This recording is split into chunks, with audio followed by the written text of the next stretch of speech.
주식 시장에서 금리가 떨어질 때 배당주의 상대 성과가 좋습니다. 배당주가 흔히 말하는 채권형 주식이지 않습니까? 네, 네. 개인 투자자분들도 요즘에는 헤지 펀드와 같은 전략을 얼마든지 구사할 수 있어요. 배당주를 사시고요. 그리고 코스피 인버스 상품이 얼마든지 있지 않습니까? 네. 인버스를 동일한 금액으로 매수하신다면 소위 말하는 헤지 펀드들이 많이 하는 롱숏 전략이 됩니다. 자. 근데 이거보다도 제가 더 이제 추천드리는 거 방식입니다. 레이건 대통령이 그랬다는 거 아니에요? 기자가 경기 침체하고 불황이 어떻게 다르냐고 물어봤더니 당신의 이웃이 해고되면 경기 침체고 당신까지 해고되면 불황이다 뭐 이렇게 말했다는 거 아니에요? 네. 어쩌면 자본시장이 코로나 이후에 미국의 경기가 좀 빨리 식기를 정말 간절히 바래왔잖아요. 그래서 금리 내리고 그래서 증시의 이 오름세가 이어지기를 간절히 바래왔는데 그 경기가 식는 속도가 빨라지면서 이제 이게 침체로 가는 거 아니냐, 불황으로 가는 거 아니냐 가장 관건이 됐습니다. 이분은 미국 경제가 그 침체의 길목에 있다라고 미리 전망하신 분입니다. 오셨습니다. DB금융투자의 강현기 파트장 자리했습니다. 어서 오십시오. 예, 반갑습니다. 예, 방송이 지난주였나요? 네. 예, 하고 8월 8일. 예, 네. 이렇게 시장 분석을 잘 하셔도 예. 주변 반응이 어떻던가요? 이제 저희 주식 시장에서 하락 전망이라는 게 그런 것 같습니다. 설령 하락 전망이 뭐 적절하게 들어맞더라도 이게 좀 불편한 얘기니까 이게 맞춰도 본전은 못 찾는 것 같아요. 그래서 조금 네. 더 좀 조신하게 이렇게 지내고 있는 편입니다. 네. 시장에 수많은 변수가 있고 참 우리 애널리스트 분들이 이코노미스트 분들이 분석해도 참 너무 많은 변수가 있기 때문에 단기적으로 장기적으로 참 맞추기가 쉽지는 않아요. 그렇지만 이렇게 긍정적인 분석을 내주시는 분들, 부정적인 분석을 내주시는 분들 다 이렇게 시장에서 소중한 분들 아닌가. 네. 저희 시장이 어쩌면 그동안 너무 한쪽으로 쏠려 있었던 건 아닌가 그런 생각이 듭니다. 오늘 파트장님이 준비하신 장표 보면서 하나씩 이야기 나누도록 할까요? 이제 예. 기본적으로 첫 번째 여쭤보고 싶은 건 금리가 내리더라도 그것이 주가 상승으로 꼭 이어지지는 않을 것이다 이런 입장을 갖고 계세요. 예. 요거에 대해서 한번 제가 설명드려 볼게요. 네. 이제 저희 3프로에서 저에게 또 이제 특별히 또 1시간을 주셨기 때문에 제가 천천히 네, 여러분들 충분히 이해할 수 있게 설명을 해 보겠습니다. 이제 금리가 내릴 때 주가가 오르는 경우도 있고요. 네. 예, 금리가 내릴 때 주가가 내리는 경우도 있습니다. 예. 그럼 저희가 지금은 어떤 상황인가 이것을 판단을 해주는 게 관건이 되는데, 네. 자, 이 그림부터 한번 보시죠. 예. 만약에 물가가 내릴 때 코스트 푸시 인플레 해소, 말이 어려운데 간단하게는 공급이 증가할 때를 네. 말합니다. 예. 공급이 증가하면 제가 이게 회색 선으로 그렸는데 공급 증가하면 당연히 물가는 내려가게 되죠. 그런데 공급이 증가한다는 말은 경제 활동도 좀 많아지는 거지 않습니까? 네. 예. 경제 활동 많아지면 경기가 좋아지기 때문에 주식 시장은 올라옵니다. 네. 예. 그러면 물가 하락 그러면 뭐 요와 뭐 얼추 비슷하게 금리도 뭐 조금 있다가 떨어질 수는 있는데 그럼 이때 주가는 올라오는 형태가 70년대에는 나타났습니다. 네. 예. 금리 인하 주가 상승. 자, 그런데 또 다른 경우가 또 그 다음 그러니까 10년대, 20년대 약간 좀 시간이 지나서 나타났어요. 디맨드 풀 인플레가 이제 해소가 되는 건 또 다른 말로 간단하게 표현하면 수요 감소입니다. 네. 예. 수요가 감소하면 물가는 당연히 떨어지죠. 여기 회색선 물가 떨어지는데 수요 감소하면 경기도 안 좋은 거니까 예, 주가도 같이 떨어집니다. 자, 그럼 한번 요즘 볼게요. 요즘 예, 물가가 참 정말 많이 올랐다가 떨어졌었습니다. 예. 이제는 어느덧 3%대. 예. 물가 상승률이 3%대. 예. 그런데 주가는 보면 참 재밌게도 예, 이때 올랐어요. 네. 예. 그러면 지금의 상황을 주가 측면에서는 이게 코스트 푸시 인플레 해소, 그러니까 공급이 증가해서 물가는 떨어지고 주가는 올라오는 것. 네. 이렇게 볼 수 있습니다. 네. 예. 표로 보면 1980년도에는 그랬습니다. 예, 주가가 맞습니다. 올라갔습니다. 맞습니다. 네. 예. 자, 그런데 저희가 흔히 이런 말을 하죠. 주가는 결국은 예, 펀더멘탈을 따라서 뭐 경제 또는 경기를 따라서 움직이는 프락시라고 합니다. 네. 자, 그러면 그 본체를 한번 볼게요. 경기. 자, 경기도 해석은 똑같습니다. 코스트 푸시 인플레 해소. 그러니까 공급이 증가하면 물가는 떨어지고 공급 증가할 때 경제 활동 많아지고 경기 좋아지는 거니까 이 검은색 선 이건 컨퍼런스 보드 미국의 경기 선행 지수거든요. 요거는 올라왔습니다. 그리고 디맨드 풀 인플레 해소 때 수요가 감소할 때죠. 네. 요 때는 또 예, 앞서 주가하고 해석이 똑같아요. 수요 감소하면은 이 회색 선 예, 물가는 떨어지고 경기도 떨어졌습니다. 네.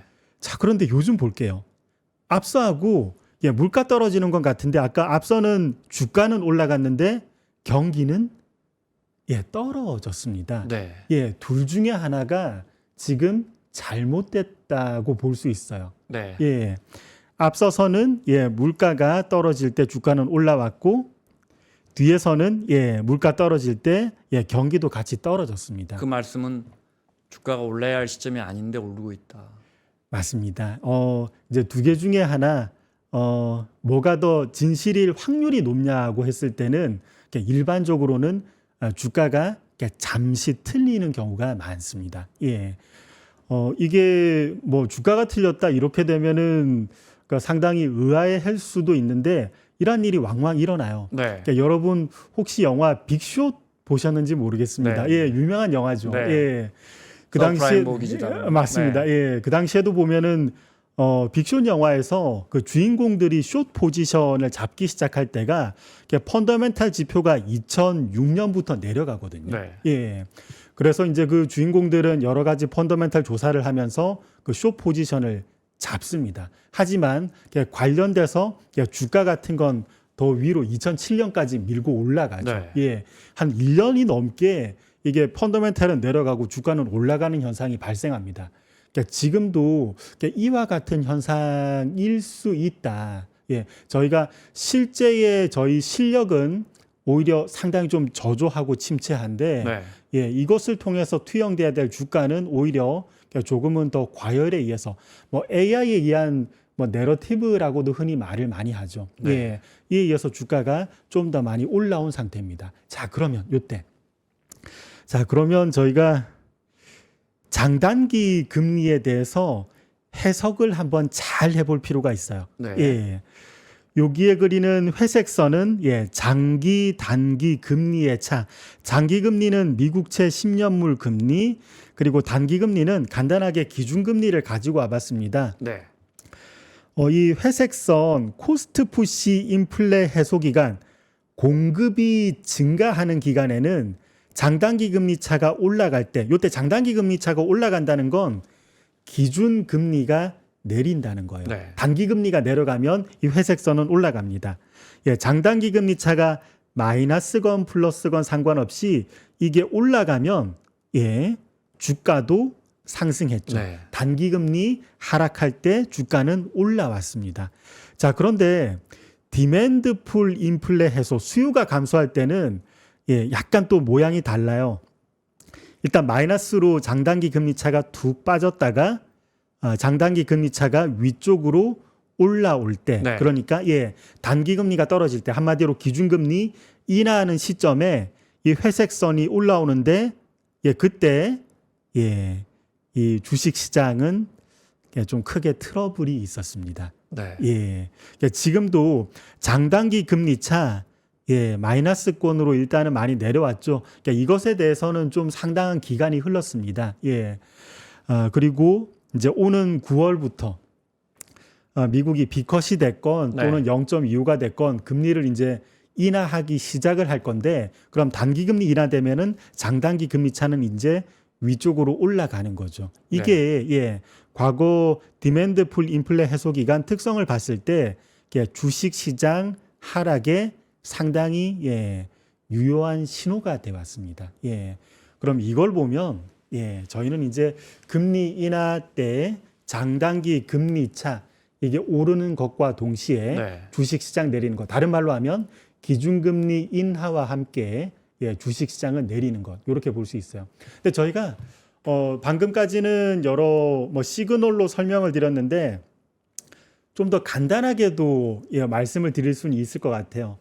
여러분 경기가 부진하지 않고 이렇게 경기 선행지수가 지금 많이 내려왔는데 이것처럼 경기가 이렇게 부진하지 않고 경기가 좋을 때는 여기저기 투자할 때가 되게 많거든요. 예.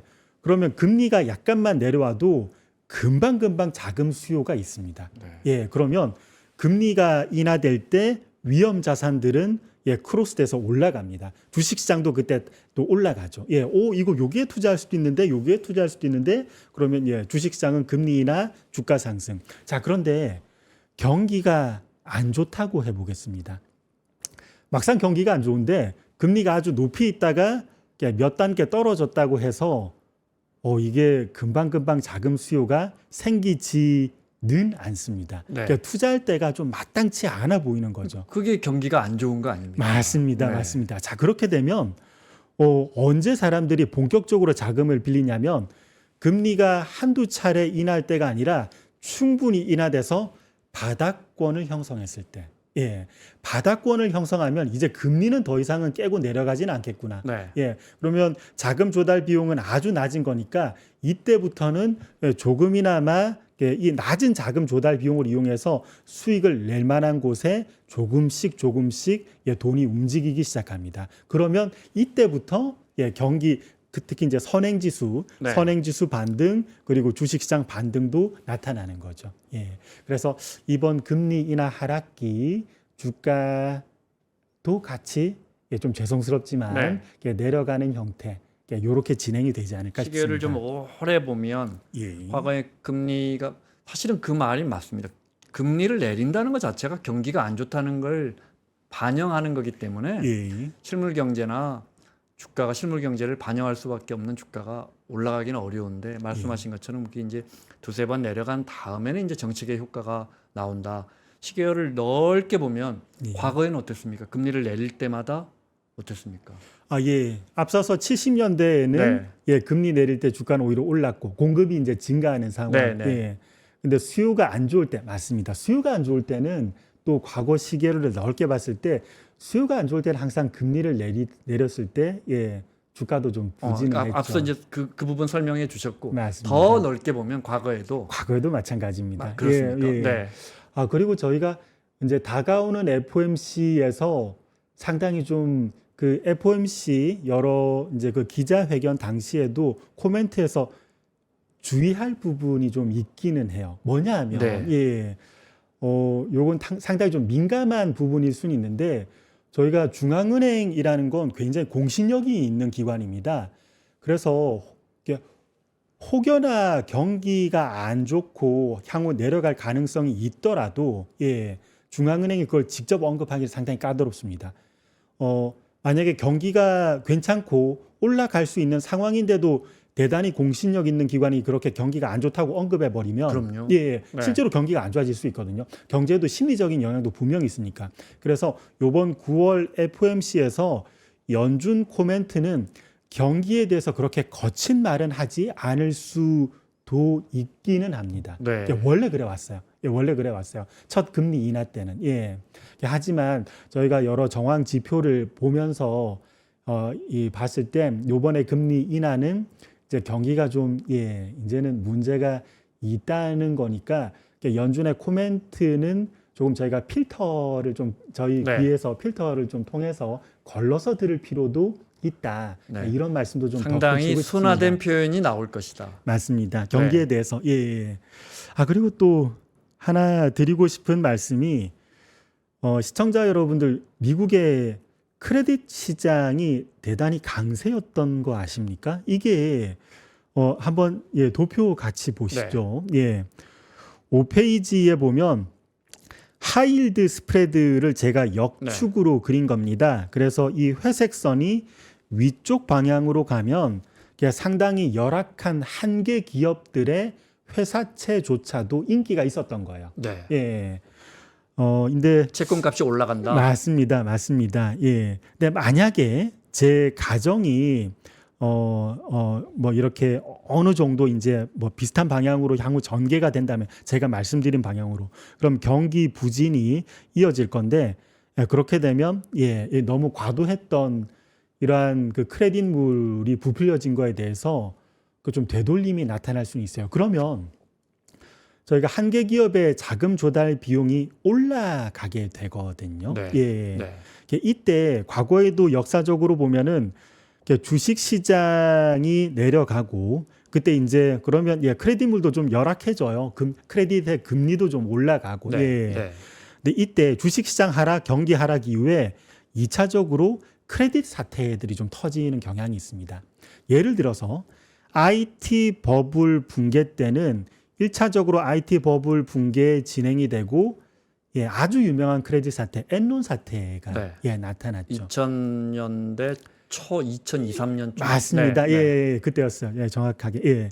그리고 금융위기 때도 이제 주가가 내려오고 경기도 부진한데 이제 그때 다시 또 이제 후속적으로 엄밀히 말하면 리만 사태도 크레딧 문제의 일종이거든요.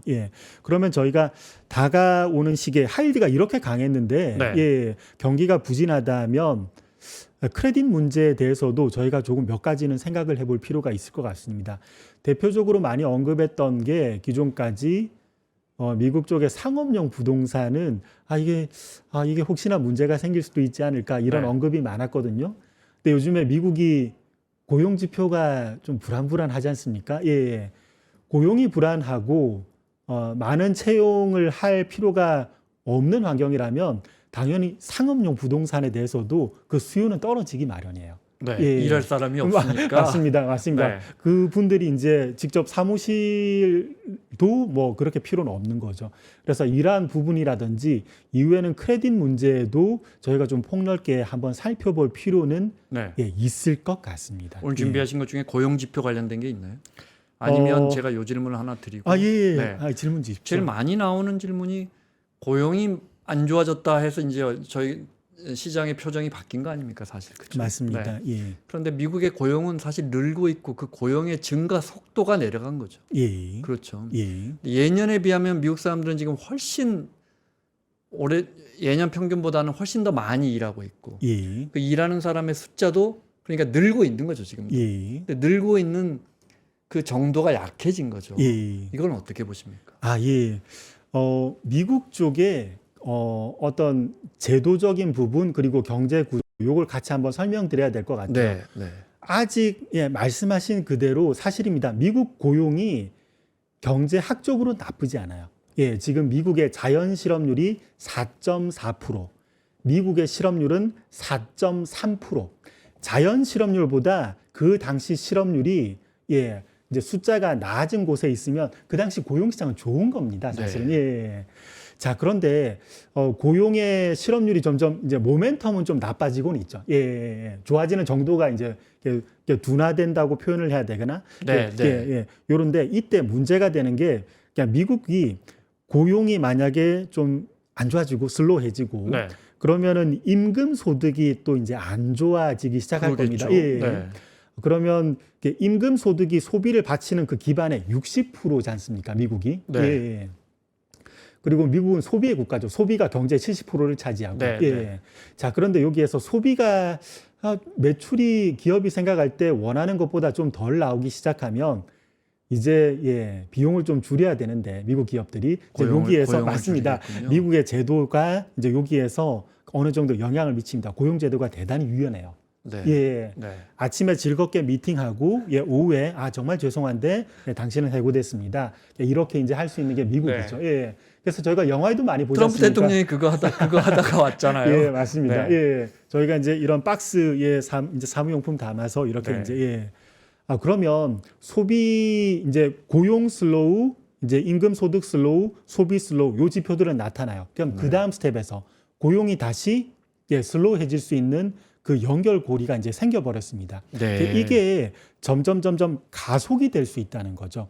저희가 그 당시 유행하는 경제 지표들이 있는데 한참 유행하는 게 요즘에 샤메 룰이 굉장히 많이 네, 유행합니다. 네, 예, 맞습니다. 아마 어디서든 많이 시청자분들도 들어보셨을 거예요. 이번에 시장 출렁거리면서 맞습니다. 이제 직접 이제 클라우디아 샤메에게도 인터뷰도 많이 갔지 않습니까? 미국 분들이. 근데 이 샤메 룰은 고용, 임금 소득 그리고 소비가 점점점 약화될 때 다시 제도적으로 고용이 다시 안 좋아지고 이 가속도가 붙기 시작했을 때 언제 위험하냐를 알리는 거예요. 예. 샤메 룰 만들어지는 건 실업률의 3개월 이동 평균 그 값에서 직전 12개월 최저치를 빼는 거거든요. 네. 그러니까 이 말이 한마디로 고용이 안 좋아질 때 그 안 좋아지는 가속도가 갑자기 가팔라지면 고용, 그다음에 임금 소득, 고용 임금 소득 요게 체인 연결고리로 쭉 같이 더 안 좋아진다는 그 네. 가속의 분기점이 0.5인데 지금 샤메 룰이 0.5 돌파하고 0.53입니다. 0.5 밑으로 내려왔다 이 말씀이죠. 0.5를 돌파하면 임계점을 벌써 넘어섰다. 그때부터는 경기 침체, 지난 50년간은 경기 침체가 왔었어요. 그래서 이제 클라우디아 샴께서는 다소 모호한 말을 하셨어요. 네. 인터뷰 보신 분들도 아시겠지만은 클라우디아 샴이 경기 침체를 지금 경기 침체냐 물어보면 경기 침체는 아닌 것 같다. 그런데 경기 침체 확률은 매우 높아 보인다. 좀 이중적인 말씀을 네. 하셨는데, 요것도 저희가 이제 고용 시장도 경제학적으로는 고용이 좋은데 지금 이제 가속이 붙기, 이제 안 좋아지는 가속이 붙기 시작했다는 점도 저희가 유념은 해야 될 것 같아요. 네.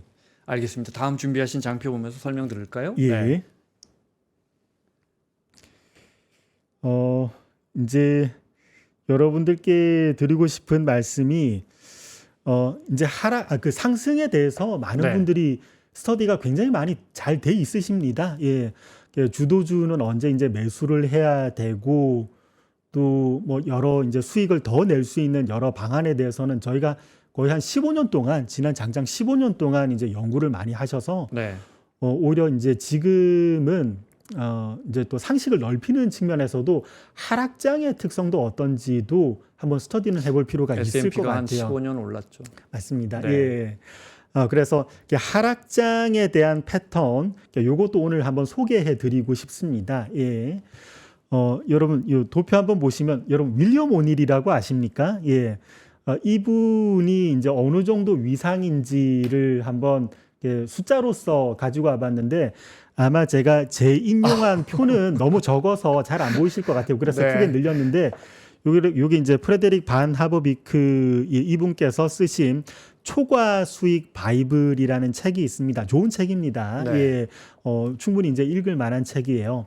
여기에 이제 역대 10년 이상 투자한 대가들 중에서 수익률 랭킹을 냈어요. 좀 잔인한 책이기도 하죠. 여러분, 역사상 10년 이상 투자하신 대가들 중에 역사상 1위가 리처드 데니스 이분입니다. 이분은 운용기간이 19년이었는데 정말 상상을 초월해요. 저분은 뭐 1930년대 뭐 이런 분 아니에요? 가능한가요? 아닙니다. 아닙니다. 이분이 연평균 수익률이 120%. 이거는 정말 상상을 초월하죠. 근데 이분은 선물 시장에서 활동하신 분이에요. 그리고 터틀 트레이딩이라고 아시는지 모르겠습니다. 그 이제 창안자시기도 하죠. 근데 뭐 리처드 데니스 이분을 소개하려고 하는 게 아니라 또 한번 여러분 많이 들어보신 조지 소로스 한번 보겠습니다. 이분도 오랫동안 투자하셨죠. 헤지 펀드의 이제 대부시죠. 운용 기간 34년. 이 책이 발간됐을 때 이제 운용 기간이 조지 소로스가 이제 34년 동안 운용했다는 겁니다. 근데 연평균 수익률 29%. 근데 이분보다 윌리엄 오닐이 연평균 수익률은 좀 더가 아니죠. 좀 많이 높습니다. 조지 소로스조차도 한 수 접고 어쩔 수 없이 들어가야 되는 지금도 하시는 분들 조지 소로스는 뭐 지금도 활동하시니까 윌리엄 오늘은 지금도 안타깝게도 작년 5월에 작고하셨어요. 맞습니다. 맞습니다. 1933년에 아마 이게 출생하셨고 아, 네. 작년에 이제 돌아가셨으니까 꽤 장수하셨죠. 예. 이분은 이제 운용 기간 25년 동안 연평균 수익률 40%인데 이분의 전략은 이렇습니다. 상승장에서는 주도주를 매수하세요. 예를 들어서 요즘 시절 이렇게 직전까지라면 엔비디아를 이제 매수하시는 네. 거죠. 그리고 이 연평균 40%라면 주도주 매수만으로는 요 정도 안 나옵니다. 하락장에서는 공매도도 이제 하시는 겁니다. 네. 예, 네. 적극적으로 공매도 하시는데 이분이 남기신 책이 좋은 책들이 여러 권 있어요. 여러분 윌리엄 오닐의 최고의 주식 최적의 타이밍. 요거는 많은 투자자분들의 필독서거든요. 최고의 주식 최적의 타이밍. 예, 네. 맞습니다. 예. 요건 계속 개정판 나오고 그러면서 계속 이제 아마 있을 겁니다. 근데 이 공매도 투자 기법 요건 지금 절판됐는지 모르겠는데 이 책도 저희가 하락에 대해서는 좀 경계하고 좀 싫어하시니까 이 책이 그렇게 인기는 없었지만 네. 하락장에 대해서도 공부하실 때는 이 책 굉장히 좋습니다. 예. 이 책에서 주식 시장의 하락 그리고 주도주 하락에 대한 일반적인 모형을 이렇게 제시했는데 이분의 공부 방법은 역사적인 여러 사례를 통해서 이걸 어느 정도 정형화하시는 거예요. 예. 네. 역사적으로 주식시장 하락은 이렇습니다. 일단 상승은 이제 쭉 이어왔고 하락은 이제 요 하락 윗단에서 갑자기 대규모 거래량과 함께 크게 이제 내려오는 거죠. 자, 그러다가 이때 이제 거래량도 굉장히 증가합니다. 그러다가 이제 거래량은 좀 적은 상태에서 이 간헐적인 반등이 있어요. 네. 요것을 저희 주식시장에서는 흔히 베어마켓 랠리라고도 표현을 합니다. 예, 이분은 여기에 중장기 이동평균선이라고 적었는데 이분은 50일 이동평균선을 좋아하셨어요. 네. 예, 투자 대가마다 좋아하는 이동평균선이 조금은 다릅니다. 예를 들어 폴 튜더 존스 이분도 헤지펀드에서 굉장히 유명한데 이분은 200일 이동평균선 좋아하시는데 윌리엄 오닐은 50일 이동평균선 좋아하세요. 주가가 크게 내려갔다가 50일 이동평균선 위로 잠시 이제 반등을 몇 차례 이제 하는 거죠. 그리고 다시 한번 대규모 거래량과 함께 재하락이 좀 더 유의미하게 진행이 됩니다. 자, 그럼 저희가 한번 생각해 볼게요. 요즘이 어떤가? 일단 직전에 좀 뼈아픈 하락이 있었죠. 국내외. 이번 하락을 말씀하시는 맞습니다. 거죠? 네. 미국 그리고 한국 모두 마찬가지로 이때 거래량도 보면 윌리엄 워닐의 모형처럼 거래량 굉장히 많게 증가하면서 하락했습니다. 자, 그런데 요즘에 이제 반등하고 있죠. 반등은 하는데 여러분 나스닥 100 또는 이제 뭐 얼마 전까지 주도주로 군림했던 엔비디아 이런 게 정확하게 50일 이동 평균선 그 언저리까지 요즘 딱 올라와 있어요. 네. 그래서 만약에 윌리엄 오닐이셨다면 이제 요 부분에서는 다시 것이다. 맞습니다. 이제 다시 이제 반대 형태로 물론 여러 가지 안전 장치는 하시겠죠. 네. 반대 형태로 이제 한번 투자를 하시는 요렇게 이제 진행을 하시는 것 같아요. 윌리엄 오닐의 공매도 투자 기법이 단순히 이렇게 지금 말씀하신 한 차례 크게 가격 인하가 나오고 다시 반등했을 때 그때 중장기 이동 평균선을 왔다 갔다 하면 이때가 하락 신호다. 단순히 요 부분이면 그냥 우리가 알고 있는 상식과 그냥 부합하는 것 같아서. 맞습니다. 이제 윌리엄 오닐 이분께서도 이제 공매도를 할 때 이제 공매도 투자 기법 읽어보면 이 첫 번째 대규모 하락은 이제 이 윌리엄 오닐께서 되게 맞추기 어렵다. 이건 정말 어렵다. 그러니까요. 맞습니다. 폭과 양을. 맞습니다. 그래서 오히려 이제 간헐적인 베어마켓 랠리 거래량이 적은 상태에서 50일 이동 평균선 이렇게 올라왔을 때 이때 공매도 포지션을 쌓는다고 하셨어요. 네. 자, 그러면 저희가 지금 시점에서 나스닥 100 또는 엔비디아 이러한 모양들이 형성이 돼 있으니까 일단은 하락에 대한 일반론은 지금 따라가고 있는 거예요. 여러분들 오히려 지금 저점 잡고 반등해서 새로운 시작이 아닌가 이렇게도 볼 수 있지만 또 시장은 굉장히 놀랍게도 하락의 일반론을 따르는 거라서 이 점도 충분히 한번 숙고는 해봐야 될 것 같아요. 자, 그리고 저희가 보조지표도 있으면은 좀 편합니다, 사실. 예, 네. 예. 같이 이제 조언을 해줄 수 있는 지표니까요. 예. 네. 요즘 은근히 미국 시장하고 비트코인하고 변곡점이 매우 흡사한 거 아십니까? 그러네요. 예. 네.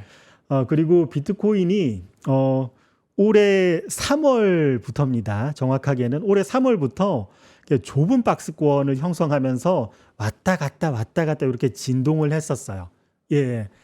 사실은 비트코인이 시그널을 약간 먼저 줬죠. 약간 좀 슬로우해질 수는 있다. 네. 예, 네. 예. 이게 하락인지 아니면 조정인지 모르겠지만 슬로우해질 수 있다는 건 비트코인이 올해 3월부터 얘기를 먼저 해줬습니다. 예.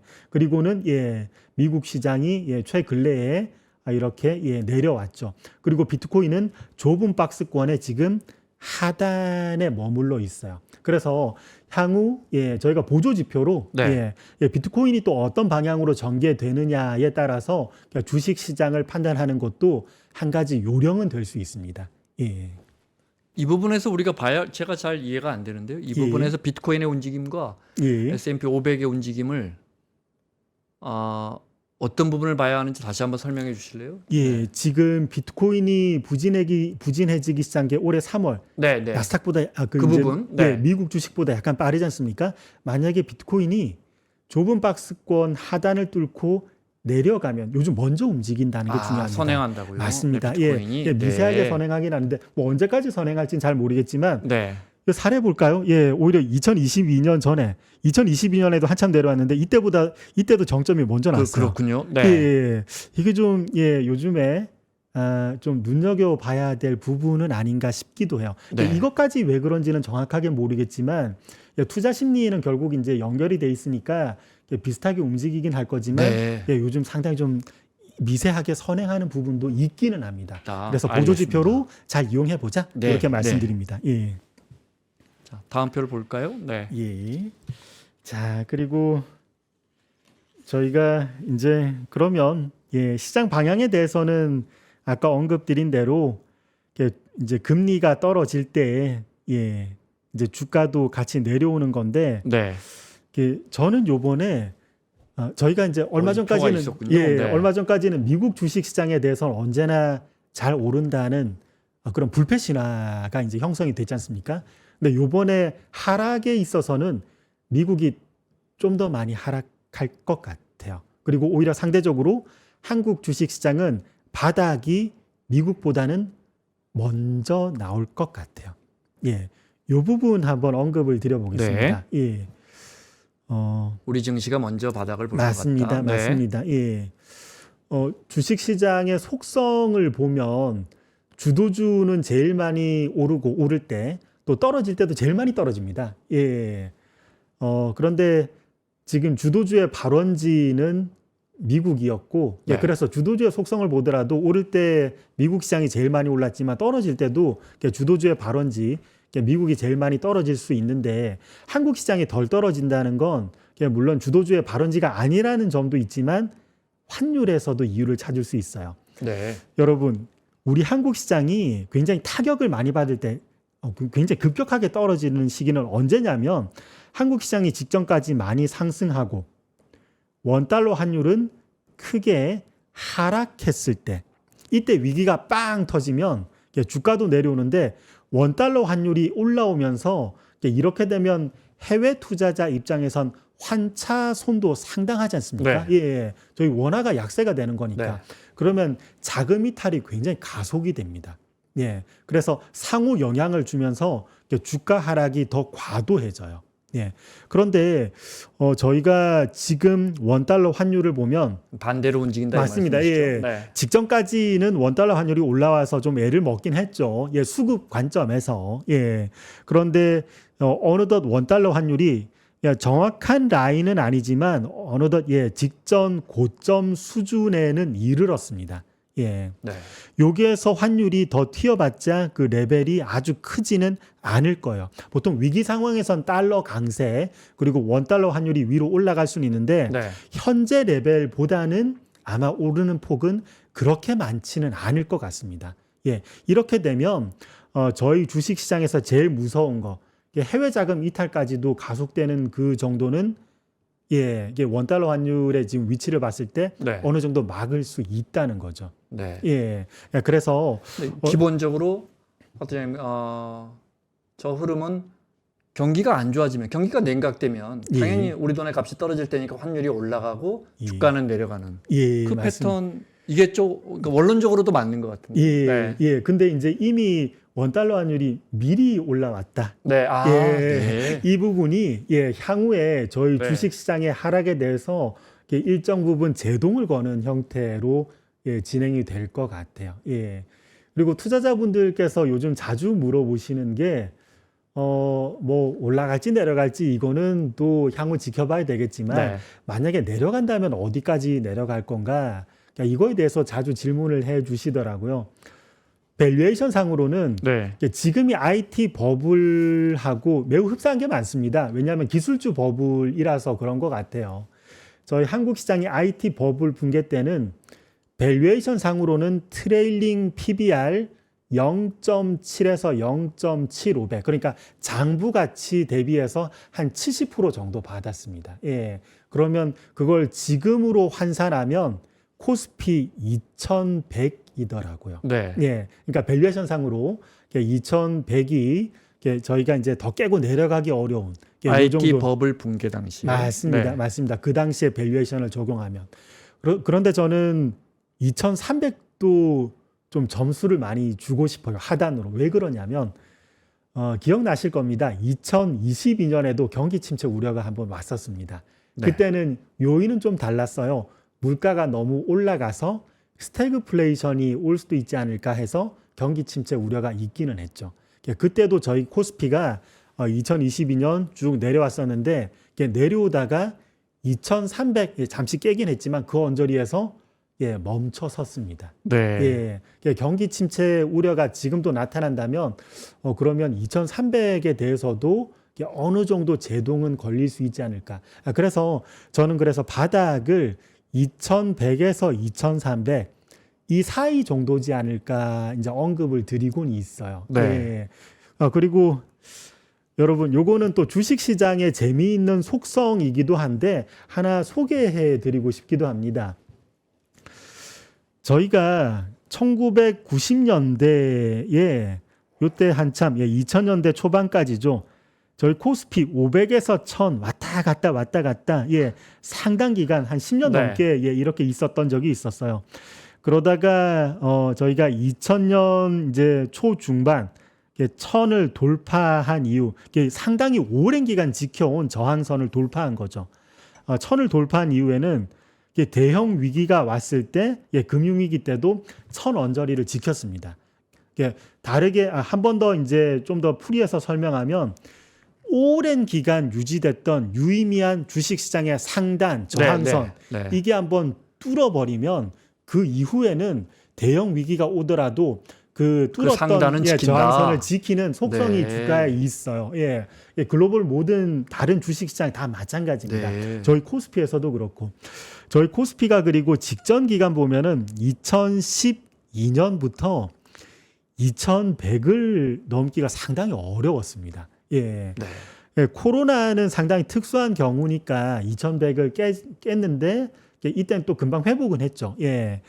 그 이후로 저희가 2100을 넘어섰을 때 이때가 2016년에서 17년 넘어섰는데 그 이후로도 코로나 그걸 제외하면 이 특수한 상황 제외하면 2100 언저리는 언제나 갔다가도 금방 돌아옵니다.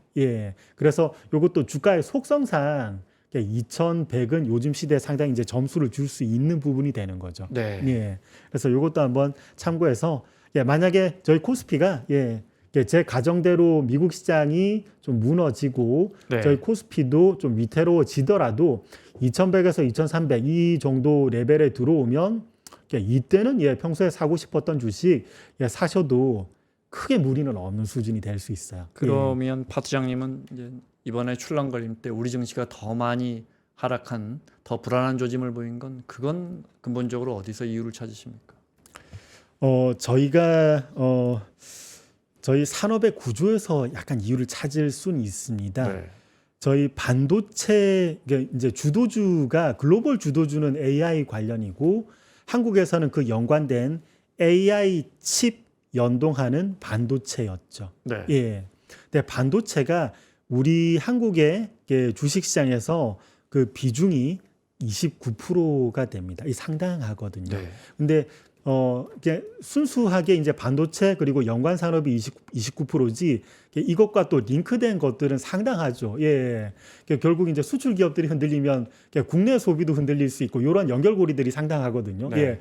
그래서 실질적인 비중은 29%보다 훨씬 더 많아요. 예. 그러면 이 상당한 비중이 요번에 이제 뭐 미국에서도 엔비디아를 위시한 이런 AI가 흔들렸을 때 주가가 이제 흔들렸는데 우리 한국은 그 비중이 좀 유달리 좀 높았다. 예. 이번에 미국 증시의 하락을 이끈 업종이 유독 우리가 많이 하는 업종이었다. 맞습니다. 좀 시총 비중이 좀 큰 업종이었다. 네. 이게 순간적인 낙폭은 저희가 좀 많이 키운 것 같아요. 근데 또 제 생각은 이렇습니다. 이후에 제 가정대로라면 베어마켓 랠리 이후에 한 번 더 유의미한 2차 하락이 올 수 있죠. 그때도 저희가 미국 시장보다도 좀 더 낙폭은 순간적으로 클 수는 있습니다. 하지만 이때 만약에 제가 말씀드린 하단에 먼저 도달한다면 네. 그러면 저희는 이제 그때부터는 미국 시장 하락에 대해서도 저희가 조금은 더 둔감해질 수 있어요. 네. 투자자분들이 이 말씀 드리면 잘 안 믿으세요. 미국이 IT 버블 붕괴 때 그때 이제 3년 정도 내려갔는데 IT 버블 붕괴 때 한국이 일정 부분 내려오고 나서 옆으로 횡보했다 그러면 절대 안 믿으세요. 근데 실제로 그랬습니다. 네. 예, 그래서 오히려 지금 한국 시장이란 비중이 큰 거 순간 하락할 때는 좀 뼈 아플 수는 있지만 이러한 하단에 먼저 도달하면 그 이후로는 옆으로 기는 형태가 얼마든지 나타날 수 있습니다. 과거에도 역사적으로 그랬던 적이 있었어요. 그래서 우리가 미 증시보다는 바닥을 먼저 확인할 수 있다. 맞습니다. 예, 환율도 그렇게 네. 어느 정도 작용할 수 있고 맞습니다. 예. 이야기가 나왔으니까 AI 산업은 어떻게 보십니까? 어제 이 자리에서 나는 이제 애널리스트 분께 는 좀 이제 긍정적인 뷰를 봤습니다. 근데 그분의 뷰 중에 하나는 기본적으로 그 기업의 엔비디아의 실적, 이제 AI의 실적 논란이 불거졌잖아요. 예, 맞습니다. 신산업이 얼마나 실제 돈을 벌 것이냐 이 논란인데 그런 측면에서 볼 것이 아니고 미국의 패권, 미국의 안보 측면에서 미국이라는 정부가 이걸 뭐 100년 만에 지원하지 않을 수 없고 그래서 이게 미국 정부가 아직도 이 산업을 갖고 있고 사실은 민간으로 이양되는 초기 단계고 그래서 이 AI 산업의 발언은 이제 시작이다 이런 이야기를 하셨거든요. 어떻게 보십니까? 그 여러 애널리스트 하시는 말씀하시는 거 산업 전문가들이 말씀하시는 거 100% 공감해요. 네. 그런데 주가는 다를 수 있습니다. 제가 한번 예를 들어 볼게요. 대략 한 150년 정도 주식 시장을 봤을 때 150년 전으로 한번 돌아가 보면 정확하진 않지만 정확하게 150년 아니지만 철도 버블이 있었던 적이 있어요. 예. 그 당시 철도 회사들이 계획한 게 이게 지구를 몇 바퀴 돌 수 있는 정도로 철도 레일에 대해서 계획을 했다고 그래요. 정확하게 몇 바퀴인지 그 기억이 안 나네요. 근데 그 버블이 어마어마했던 건 압니다. 맞습니다. 그리고 철도주는 무너졌는데 그 이후로 철도는 세상을 바꿨습니다. 세상을 바꿨어요. 그리고 광란의 20년대라는 시절이 있었습니다. 1920년부터 1929년까지. 대공황 전까지. 맞습니다. 그때 주식 시장이 엄청난 상승을 보였었죠. 그때의 주도주는 라디오 그리고 RCA. 그리고 자동차였습니다. 라디오, 전파를 통해서 기계에서 사람의 목소리가 나온다. 얼마나 신기합니까? 통안에서 사람 목소리가 나오니까요. 맞습니다. 이게 이제 그 이후로도 계속 활성화됐고 세상을 바꿨습니다. 그 기술이 좀 더 발전이 되고 이제 새로운 기기가 나오고. 그럼요. 자동차도 그 이후로 우마차에서 자동차로 세상을 바꿨습니다. 하지만 관련 주가는 내려갔습니다. 또 인터넷 버블 볼까요? IT 버블 저희가 이제 닷컴 버블이라고도 하죠. 인터넷이 지금 세상을 바꿨지 않습니까?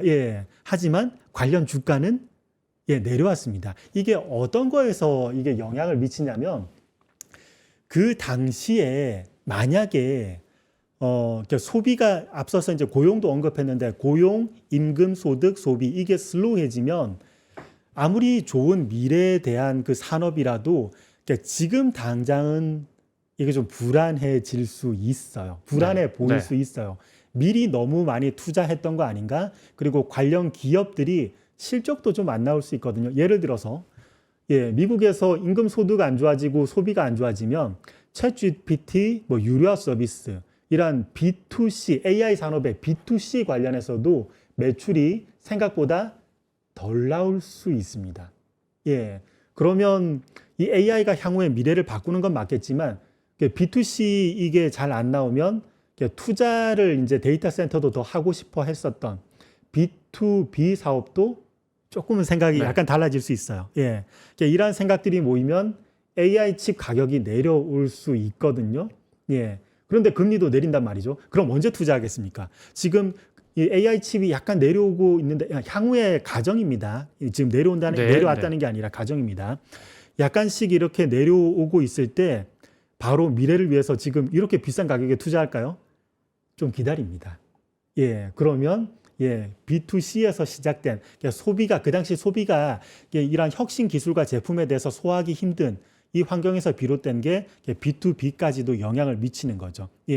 역사적으로 이러한 현상들이 많았어요. IT 버블 붕괴 때도 보면 고용 지표가 안 좋아지는 거 상관없다 그랬습니다. 왜냐하면 인터넷이 세상을 바꾸고 패러다임 바꾸니까.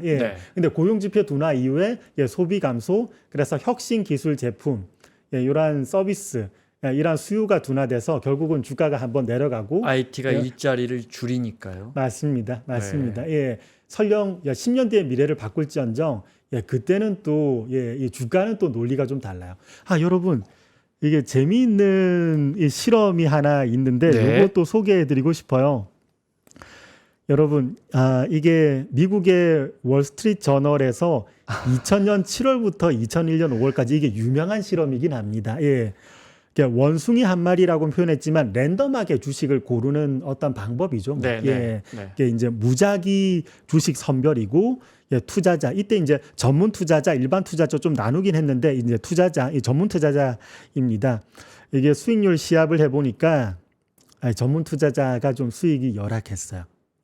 그리고 이게 이제 영국의 언론사에서 그 다음 해 2002년에 이제 5살 어린이 그리고 점성술사 그리고 투자자 이렇게 했는데 수익은 좀 더 안 좋았습니다. 물론 이 실험은 효율적 시장 가설이 맞냐 아니냐. 그러니까 투자자들은 시장을 이길 수 없다. 이걸 이제 증명하기 위해서 합리적 시장 이론 맞습니다. 한 실험이기는 한데 저희가 이 실험 기간을 봤을 때 더 유용한 정보를 얻어낼 수 있어요.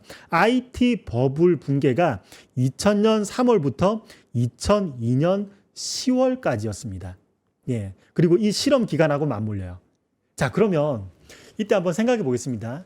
여러 전문가들, 이 당시에는 이제 인터넷 기업들이 세상을 바꾸니까. 그런데 실험 기간 보면은 IT 버블 붕괴 정점보다 약간 지나서 했거든요. 그 관련 주가가 약간 내려왔단 말이죠. 그러다가 베어마켓 랠리 조금 하면 다시 사고 싶을 수 있어요. 그때 매수, 그런데 다시 되밀리고 이 과정을 전문가들이 반복을 하셨던 거죠. 인터넷이 세상을 바꾸는 건 맞습니다.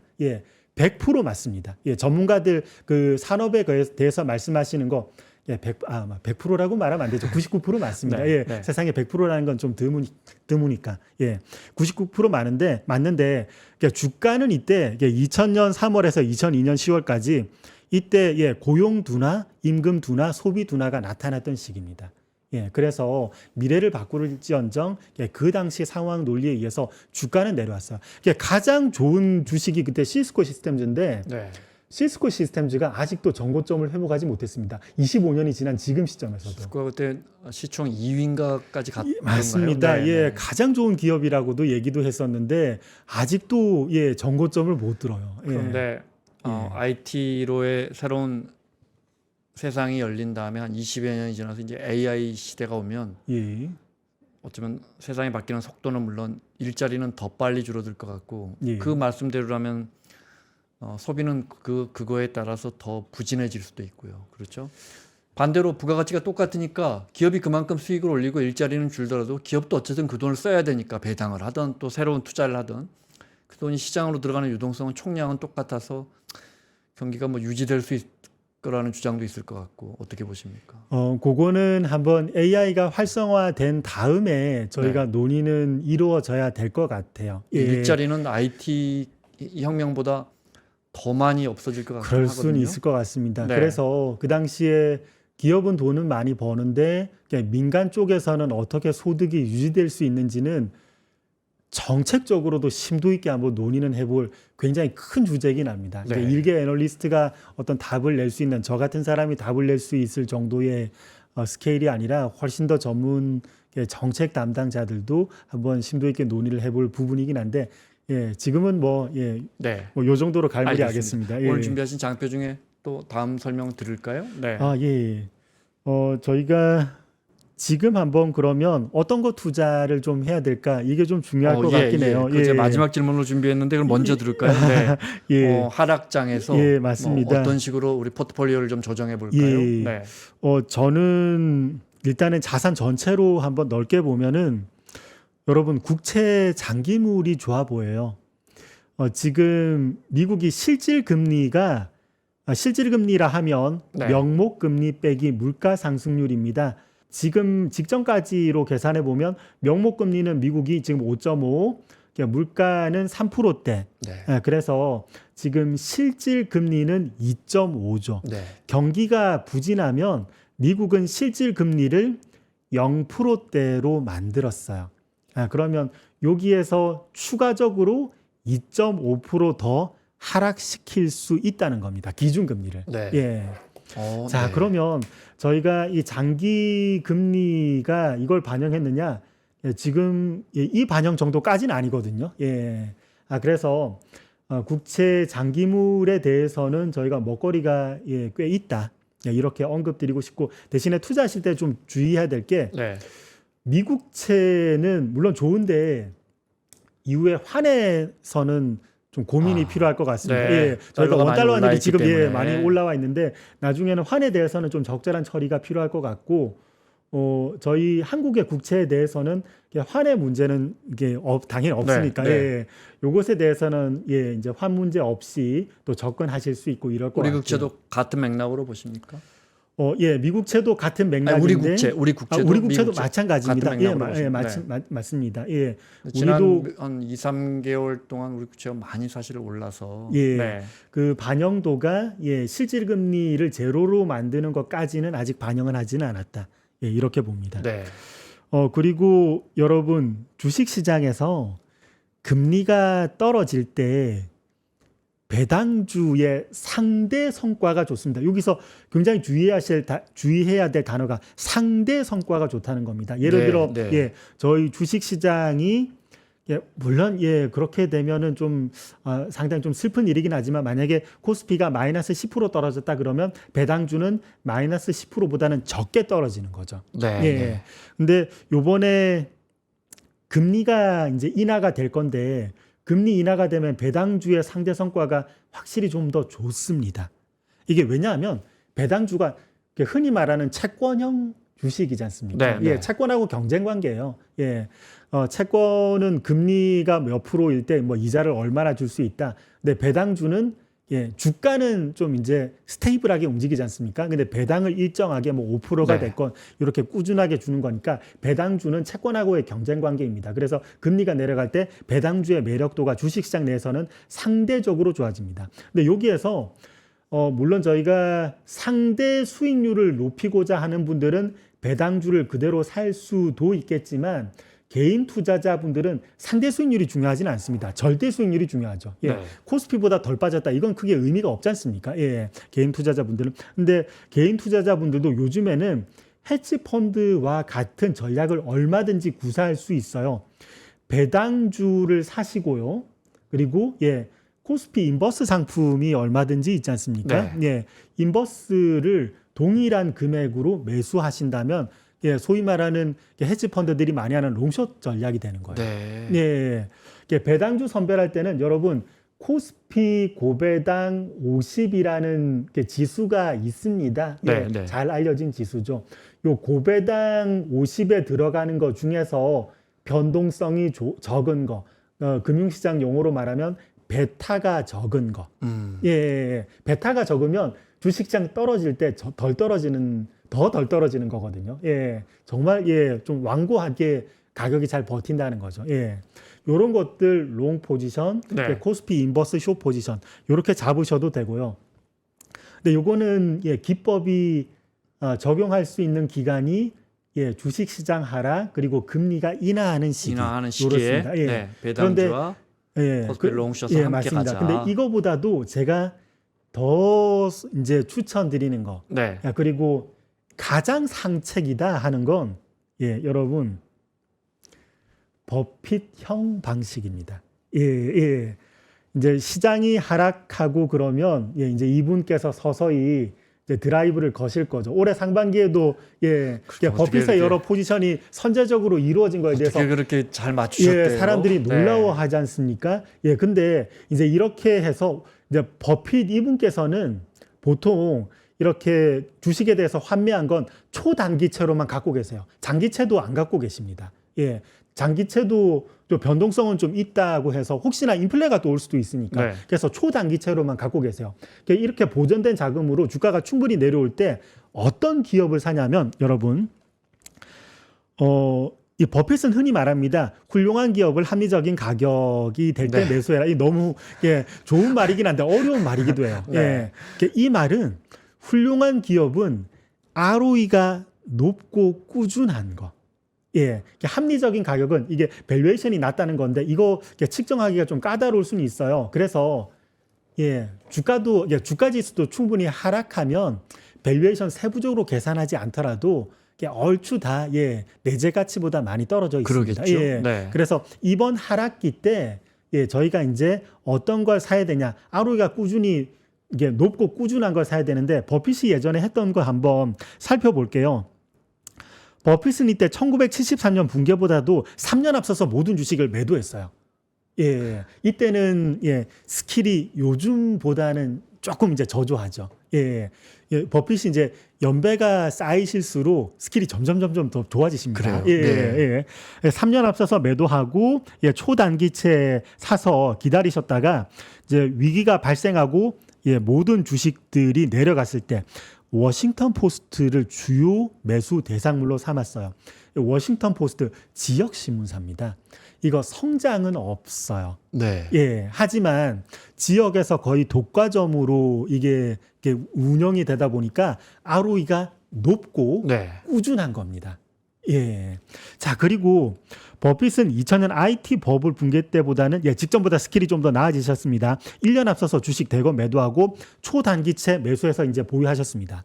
자, 그리고는 이제 IT 버블 붕괴 때 그때 H&R 블록이 미국의 개인 대상으로 세금 계산 서비스 해주는 회사입니다. 요건 이미 미국에 충분히 마켓쉐어 충분히 넓혀져 있어요. 네. 그래서 성장은 없는데 ROE가 높고 꾸준하게 유지가 되는 겁니다. 미국인들 세금 계산할 때마다 이거 써야 되니까. 네. 자, 그리고 버핏이 요건 유명하죠. 금융위기 직전 요때는 버핏께서 워낙 주식이 너무 많다 보니까 전부 다 매도할 수는 없었어요. 대신에 또 차곡차곡 현금을 또 많이 확보하셨거든요. 그리고는 2009년에 요건 유명합니다. BNSF 벌링턴 노턴 산타페 철도. 네. 미국에서 철도하면 딱 3개 회사입니다. CSX 요건 동부의 철도망을 깐 거예요. 그리고 중서부 유니언 퍼시픽 그리고 조금 더 다른 지역에 유니언 퍼시픽하고 겹치긴 하는데 BNSF 요 3개 회사입니다. 여러분 철도 요것도 가만 보면은 더 이상 성장은 없습니다. 네. 그런데 더 누군가가 시장에 진입하지도 않을 거예요. 누가 진입하겠습니까? 철도망 다 깔아야 되는데. 그러면 이거는 또 경제적 해자가 확실하고 네. ROE가 높고 꾸준하게 유지가 되는 거죠. 자, 그래서 저희가 주식 공부하신 분들은 또 아실 겁니다. BPS 장부 가치는 ROE의 복리로 늘어납니다. 나중에도 한번 요 차트 요 관련 도표 다시 한 번만 한 1분만 또 여러분 읽어보면 금방 아실 거예요. 네. 예. 이 ROE의 복리로 BPS는 늘어나고 주가는 장기적으로는 BPS를 하회할 수도 있고 올라갈 수도 있지만 얼추 비슷하게 가죠. 그러면 주식의 장기 수익률은 ROE하고 얼추 비슷해요. 예. 그래서 여러분 이참에 이제 만약에 이제 좀 이제 가장 상책은 여기에서 이제 현금화를 좀 어느 정도 해서 주식이 충분히 내려갈 때 네. ROE가 높고 꾸준한 걸 이제 사시는 겁니다. 한국 주식 시장에서 미국보다는 많지 않지만 한국 시장에도 물론 있습니다. 예, 미국 시장에서 찾으셔도 되고. 그러니까 저는 이것은 뭐 여러 애널리스트 리포트 이걸 찾아서 볼 수도 있겠지만 여러분 직접 공부하시는 게 가장 좋아요. 왜냐하면 직접 공부해서 지식이 쌓일수록 장기 투자 대상은 가끔 가다가 변동성이 좀 있는데 네. 직접 공부해야 이 약간의 변동에 대해서도 이 정도는 괜찮아 가늠을 할 수 있어요. 그래서 여러분들 이참에 이런 걸 꾸준히 스터디하셔서 이 종목을 미리 머릿속에 확보해 놓으십시오. 그리고 주가 내려왔을 때 이걸 사놓으시면 장기적으로 어느 종목에서는 장기적으로 연평균 수익률 뭐 15%, 네. 어떤 건 뭐 12%, 17% 이렇게 낼 수 있는 주식들을 쭉 확보하실 수 있습니다. 오늘 우리 파트장님 모신 이유가 이제 지금 미국이 경기 둔화냐 침체냐 해서 다소 보수적인 시각을 갖고 계시기 때문에 모셨는데 이게 이제 침체인지 둔화인지를 확인할 수 있는 지표들이 나올 텐데 그 중에 우리가 가장 관심 있게 지켜봐야 할 지표가 있다면 어떤 게 있을까요? 이게 저도 이제 가끔 또 받는 질문이기도 한데 네. 단일 지표로 하면 여러분 실수할 수 있어요. 네. 오히려 전 이 말씀을 드리고 싶습니다. 단일 지표로 하면 상당히 크게 실수할 수 있습니다. 그래서 종합적으로 보십시오. 지금 선행지수 내려왔으니까 동행지수, 후행지수 같이 이후에 떨어지는지 이거 확인하시고요. 그리고 저희 실업률이 지금 문제가 되고 있는데 실업률이 추가적으로 악화되는지 이것도 확인을 하시고요. 시합률도 또 같이 확인하십시오.